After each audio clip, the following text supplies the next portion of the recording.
안녕하세요, 비트TV입니다. 이제 슬슬 양해탈을 쓴 늑대들이 출연을 하고 있습니다.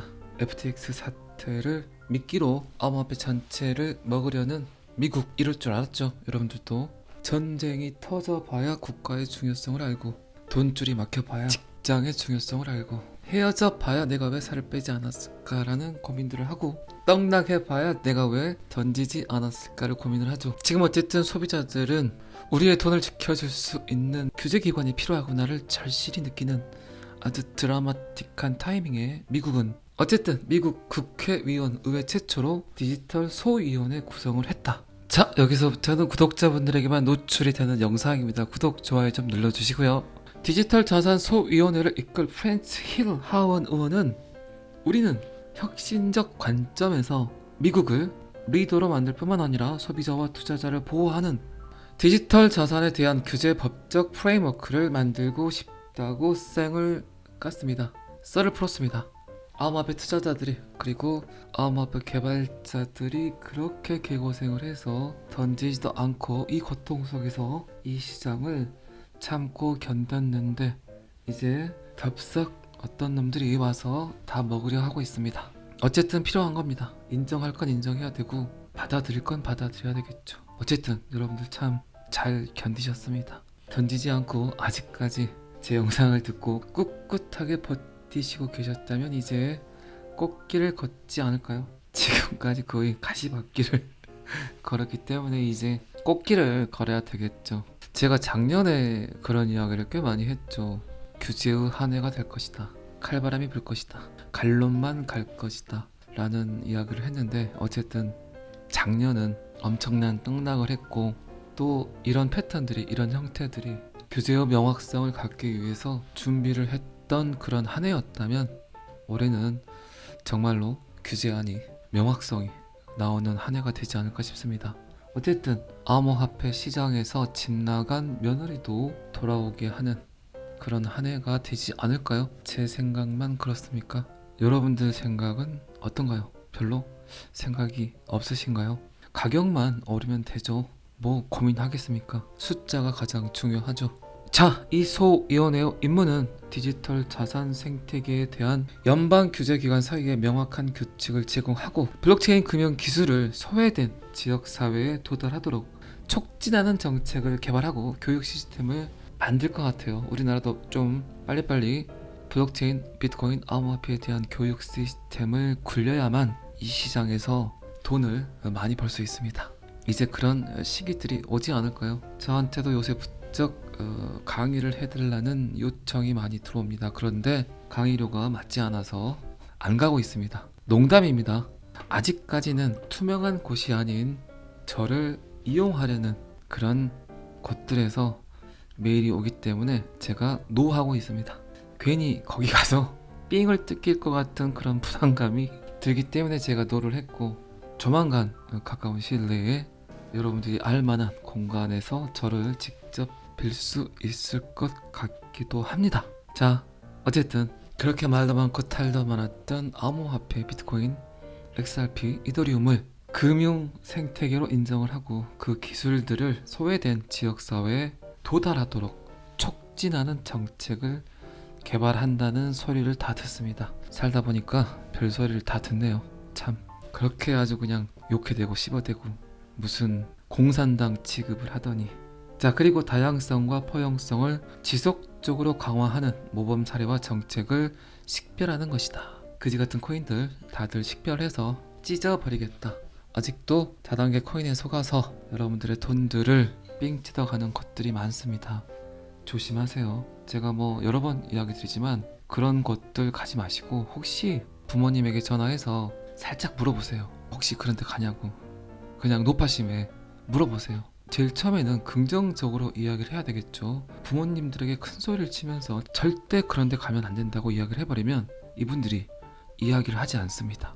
그러니까 혹시 그런 데 없어? 이렇게 물어보면서 달겨가면서 저도 데리고 가세요 이렇게 물어보면서 이야기를 하면 이야기를 하실 겁니다. 그때 덥석 가서 깽판을 쳐주시기 바랍니다. 그리고 스테이킹도 저는 아직까지는 이 시장에서 불안하다는 이야기를 계속했습니다. 어쨌든 현명한 선택 꼭 하세요.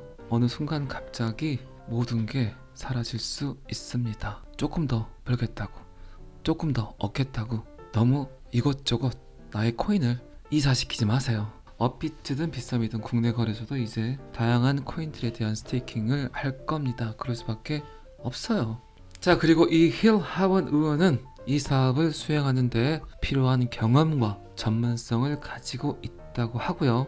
그리고 블록체인 기술 암호화폐는 핀테크, 특히 디지털 자산은 보다 포괄적인 금융 시스템을 구축하기 위한 도구로서 엄청난 가능성을 가지고 있다고 이야기를 했습니다. 제 영상을 거의 2년 넘게 들으시는 분도 계시겠지만 1년 정도 들으시는 분도 계셨겠죠. 그리고 최근에 들으신 분도 계시겠죠. 저게 뭔 소리야? 쟤 또 사기치네 라고 표현하는 분들도 꽤 많았을 겁니다.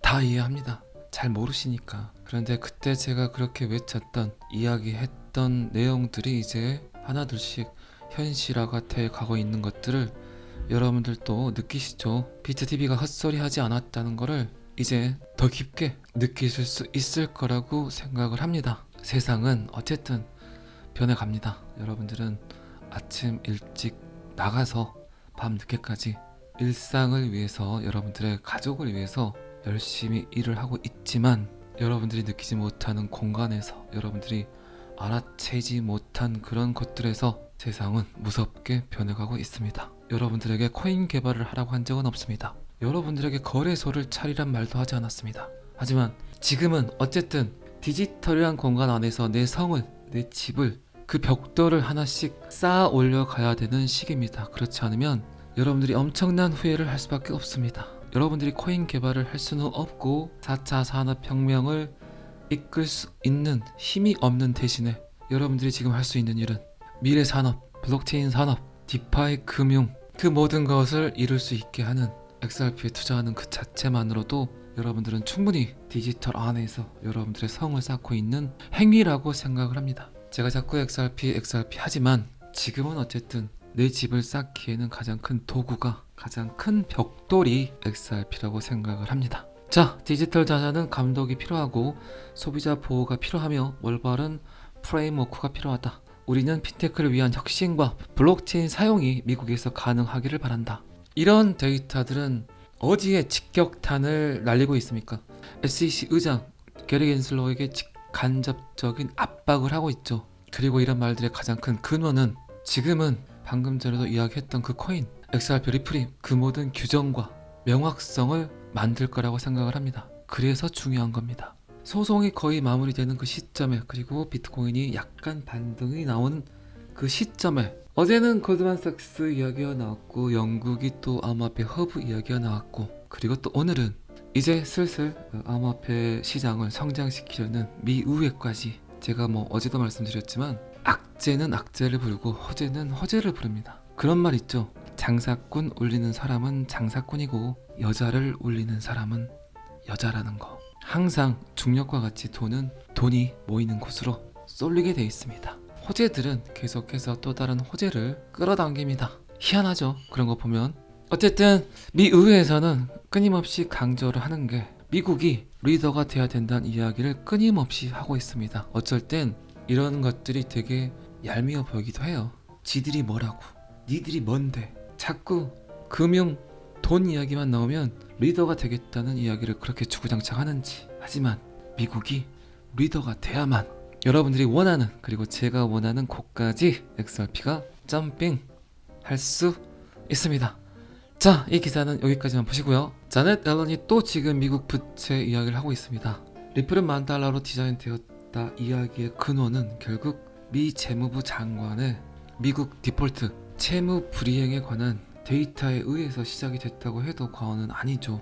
작년 6월 정도에 미국 지출 한도를 늘려야 되겠다는 이야기를 했고, 지금 2023년 새해에 다시 한번 자넷 앨런 재무장관이 미국 채무 불이행 방지를 위해서 지출 한도를 신속하게 늘려야 된다는 이야기를 합니다. 과연 미국이 그들의 부채를 어떻게 해결을 할 건지, 마크 필립스가 이야기했던 미국의 한도, 미국의 부채가 29조 달러가 마지노선이다. 그 이상을 넘어버리면 결국 미국은 디폴트 선언을 하게 될 것이다. 그 전에 어쨌든 미국은 한 방에 미국의 부채를 해결하려고 할 거다. 그 도구로 XRP가 사용이 될 것이다. 라는 마크 필립스. 리플은 XRP는 $10,000로 세팅되었다. 리플은 세계 준비 통화로 쓰이게 될 것이다. 어쨌든 2023년 1월 19일 미국 국가 부채 한도에 도달할 것이라고 강조를 했고, 그리고 그녀는 정부의 의무를 이행하지 못하면 미국 경제 그리고 모든 미국인의 생계 및 세계 금융 안정에 돌이킬 수 없는 피해를 입힐 것이라고 경고를 했습니다. 어쩌면 1월 19일이 어떤 이벤트가 한번 일어나지 않을까란 생각을 하지만 그냥 저의 생각일 뿐입니다. 날짜까지 지정을 해서 자넷 앨런이 이런 이야기를 했다는 거 굉장히 고무적이죠. 그리고 어쨌든 마지막으로 자넷 앨런은 미 의회가 미국의 온전한 믿음과 신용을 보호하기 위해서 신속히 행동할 것을 정중히 촉구한다고 이야기를 했습니다. 자, 그러면 다시 한번 XRP는 $10,000로 디자인되었다. 마크 필립스의 데이터로 가서 지금 현재 미국 부채를 살짝 봐보도록 하겠습니다. 실시간으로 제공되는 전세계 부채 시계. 자, 지금 가장 위에 보시면 아시겠지만 미국의 부채는 29조 달러도 아니고 30조 달러도 아니고 31조 달러를 넘어서 버렸습니다. 마크 필립스가 이야기했던 29조 달러를 훌쩍 넘어서 버린 거죠. 그리고 국내 총생산 GDP는 25조 달러를 보이고 있습니다. 자, 또 월요일입니다. 새로운 한 주가 시작됐고 비트코인은 드디어 반등을 한 것 같고, 너무 걱정하지 마시고 한 주 또 익사이팅하게 원화채굴 열심히 하시기 바랍니다. 잘 아시겠지만 저는 항상 여러분들의 성공 투자를 기원합니다. 오늘은 여기까지 하겠습니다. 구독과 좋아요는 항상 저를 너무너무 힘나게 합니다. 감사합니다. 비트TV였습니다.